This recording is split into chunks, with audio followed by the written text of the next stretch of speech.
राज ठाकरे यांचं नाव आपल्या सगळ्यांना माहिती असेल। आता मित्रांनो, राज ठाकरेंनी काय केलं आहे, आता त्यांनी काल परवा दिवशी सभा घेतली आणि सभा म्हणजे त्यांचे महाराष्ट्र नवनिर्माण सेनेचा वर्धापन दिन होता आणि त्या वर्धापन दिनानिमित्त त्यांनी मोठी सभा घेतली आणि त्या सभेमध्ये त्यांनी सगळ्यात शेवटी सांगितलं बीजेपीला पाठिंबा, बीजेपीला सपोर्ट, म्हणजे बीजेपीला त्यांनी सपोर्ट दिलेला आहे। आता एकंदरीत त्यांनी बीजेपीला सपोर्ट दिलाय। मग प्रश्न असा पडतो ना का बीजेपीने मागितला होता का नव्हता मागितला? बीजेपीने सांगितलं होतं आमच्या बरोबर या, बाबा तुम्ही आमच्या बरोबर या, आमच्या बरोबर येऊन जागा लढा, पण यांनी त्यावेळेस काही प्रत्युत्तर दिलं, म्हणजे चर्चा झाल्या, बैठका झाल्या, पण नंतर 7-8 दिवस शांतता होती आणि नंतर मी सपोर्ट जाहीर करत आहे, बीजेपीला सपोर्ट जाहीर करत आहे असं त्यांनी सांगून टाकलं। म्हणजे एकंदरीत मित्रांनो का बघा, आपल्याकडे म्हण आहे बघा, बेगानी शादी में अब्दुल्ला दिवाना, अशीच काहीतरी अवस्था आता राज ठाकरे यांची झालेली आहे। आणि मित्रांनो, त्यांचं जे काय आपण बघतोय, जी काय त्यांना मतं पडायची त्या मताच्या टक्केवारीमध्ये सुद्धा आता बराच फरक जायला आहे, खाली खाली खाली ग्राफ येतोय। आता त्यांनी बघा मित्रांनो, बघा 2006 म्हणजे 2006 साली बघा, इथे आपण बघा मित्रांनो 2006 साली हा पक्ष जो आहे हा पक्ष स्थापन झाला। 2006 साली पक्ष त्यांनी स्थापन केला।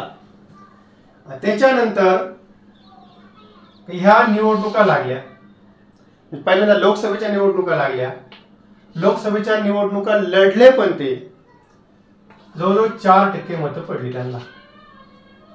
बऱ्याचशा ठिकाणी त्यांचे उमेदवार 2 नंबर पर्यंत सुद्धा होते आणि खास करून जर आपण विचार केला तर मुंबई सारख्या भागामध्ये त्यांना चांगली मतं पडली होती।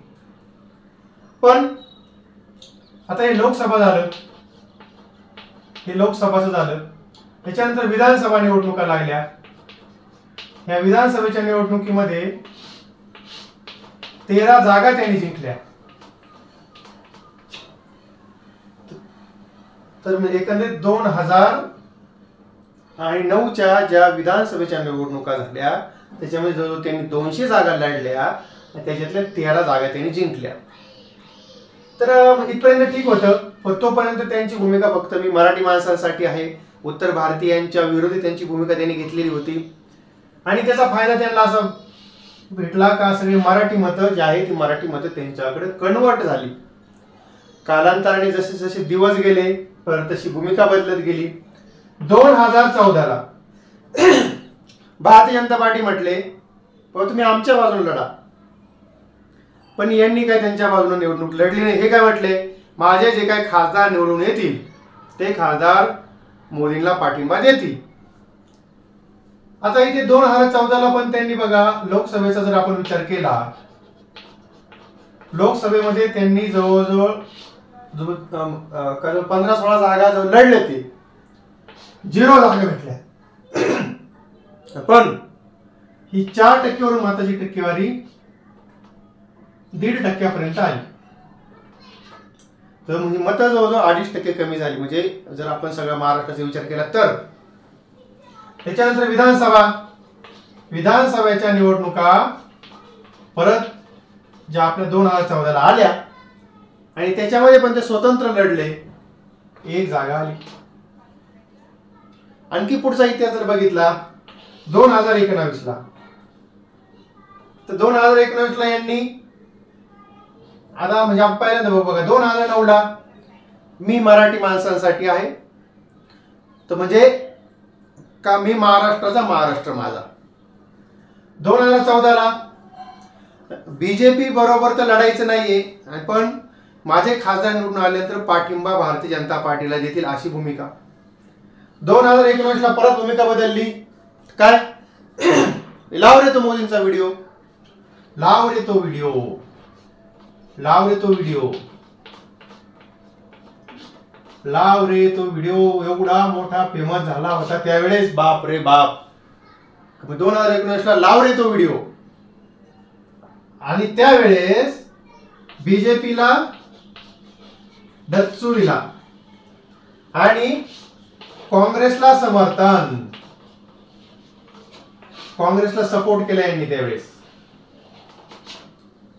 त्यावेळेस लावले ते व्हिडिओ, सगळे मोदींचे व्हिडिओ, मी असं करीन तसं करीन तसं करीन. म्हणजे 2019 ला त्यांना असं वाटलं होतं मोदीनं देशाची वाट लावलेली आहे, मोदीनं लोकांचं काही कल्याण केलं नाही, मोदीनं शेतकऱ्यांची वाट लावलेली आहे, रोजगार नाही मिळालेला, महागाई वाढलेली आहे, उद्योगधंदे नाही आलेले, सगळ्या गोष्टी देशात बर्बाद झालेल्या आहेत. आणि म्हणून लावले तो व्हिडिओ असं करून त्यांनी काँग्रेसला सपोर्ट दिला होता. आणि त्यावेळेस त्यांनी काँग्रेसला सपोर्ट देऊन 9 सभा त्यांनी घेतलेल्या होत्या काँग्रेससाठी, 9 सभा. आणि त्या कशा घेतल्या, फ्री ऑफ चार्ज घेतल्या का पैसे घेतले माहित नाही, पण 9 सभा त्यांनी घेतल्या होत्या. आणि तरी सुद्धा काँग्रेसचा एकच खासदार निवडून आला होता. तर म्हणजे बघा मित्रांनो, म्हणजे जो ग्राफ आहे, जो त्यांना मत भेटण्याचा जो ग्राफ आहे तो दिवसेंदिवस खालीच येत आहे, सरळ खाली येत आहे. आता 2024 ला आपण बघितलं, चर्चा अशा चालू होत्या का बाबा म्हणजे आता तुम्हाला लोकसभेच्या आम्ही 1 जागा देऊ, 2 जागा देऊ किंवा राज्यसभेच्या जागा देऊ. पण भारतीय जनता पार्टीचं असं म्हणणं होतं का आमच्या चिन्हावरती निवडणूक लढवा, आणि काही यांचं असं म्हणणं होतं का नाही मी माझ्या चिन्हावरती निवडणूक लढवील. असं करता करता करता नंतर विषय थंड झाला आणि मग गुढीपाडव्याला महाराष्ट्र नवनिर्माण सेनेचा वर्धापन दिन होता. त्या वर्धापन दिनाच्या दिवशी भलं मोठं भाषण दिलं. भाषणामध्ये त्यांनी काय सांगितलं, भाषणामध्ये सांगितलं महाराष्ट्राच्या राजकारणाची वाट भारतीय जनता पार्टीने लावलेली आहे, भारतीय जनता पार्टीने महाराष्ट्रामध्ये पक्षाची फोडाफोडी केलेली आहे, ह्या गोष्टीला तुम्ही राजमान्यता देऊ नका. म्हणजे बघा, भारतीय जनता पार्टीनं सगळं चुकीचं केलं आहे. भारतीय जनता पार्टीची कामं पसंत नाहीये, महागाई भारतीय जनता पार्टीमुळे वाढली, बेरोजगारी भारतीय जनता पार्टीमुळे वाढली, शेतकऱ्यांच्या आत्महत्या भारतीय जनता पार्टीमुळे वाढल्या, शेतकऱ्याला जे काही 2 पट 3 पट उत्पन्न करण्याचं आश्वासन मोदीने दिलं होतं ते सुद्धा पाळलं नाही मोदीनं. आता आपण बघतो शेतकरी मेटाकुटीला आलेला आहे ना, सोयाबीनला भाव आहे ना, कांद्याला भाव आहे, कुठल्याच वस्तूला शेतकऱ्याच्या मालाला भाव नाहीये. नंतर रोजगार तर विचारूच नका, बेरोजगारी प्रचंड वाढलेली आहे. 34 करोड लोकसंख्या 2014 साली भारतामध्ये गरिबी रेषेच्या खाली होती. मोदी सरकारच्या काळात ती संख्या वाढून 85 कोटी गेलेली आहे, कारण 85 कोटी लोकांना मोदीच्या म्हणण्यानुसार 5 किलो गहू आणि किंवा 5 किलो तांदूळ दर महिन्याला फ्री देत आहेत. तर अशी सगळी अवस्था असताना जे काही भारतीय जनता पार्टीने महाराष्ट्रात फोडाफोडीचं राजकारण केलं त्याला मान्यता देऊ नका असं स्वतः राज ठाकरे सांगतायत. आणि जाता जाता शेवटी सांगतायत का बीजेपीला माझा सपोर्ट आहे. कुणासाठी? मोदीसाठी. मोदी म्हणून माझा महाराष्ट्रामध्ये महायुतीला सपोर्ट आहे. म्हणजे बरेच लोक असे म्हणतात कहना क्या चाहते हो, म्हणजे एकीकडे शिव्या पण द्यायच्या, हा नालायक आहे, हा मूर्ख आहे, याला काही अक्कल नाहीये, पण तो खूप चांगला आहे. मग याला अर्थ काय?